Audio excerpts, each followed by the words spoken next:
Nagsagawa ng feeding program at pamamahagi ng food packs ang Pangasinan First Provincial Mobile Force Company bilang bahagi ng kanilang patuloy na serbisyo at pagtulong sa mga pamilyang nangangailangan sa komunidad. Ang magandang balita ay ibabahagi ni Police Corporal Joanna Marie de los Santos.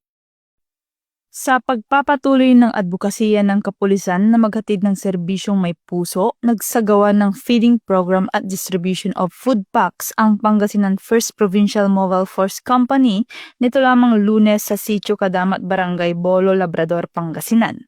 Pinangunahan ito ni Police Lieutenant Colonel Leonard C. Paredes, Force Commander, kasama ang Advisory Council at mga barangay officials.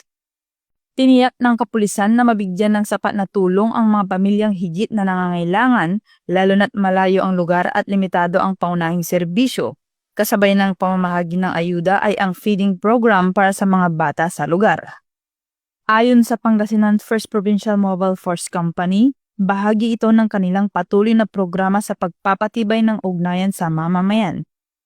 Naniniwala ang unit na ang presensya at pakikipag-ugnayan sa mga residente ay mahalaga upang mapalago ang tiwala at kooperasyon sa pagitan ng PNP at ng pamayanan. Nagpaabot naman ng taus-pusong pasasalamat ang mga residente ng Sitio Kadamat sa tulong at serbisyong kanilang natanggap. Tiniyak ng Pangasinan First PMFC na magpapatuloy ang mga ganitong gawain upang lumikha ng mas ligtas, maayos at mapagkalingang komunidad para sa lahat.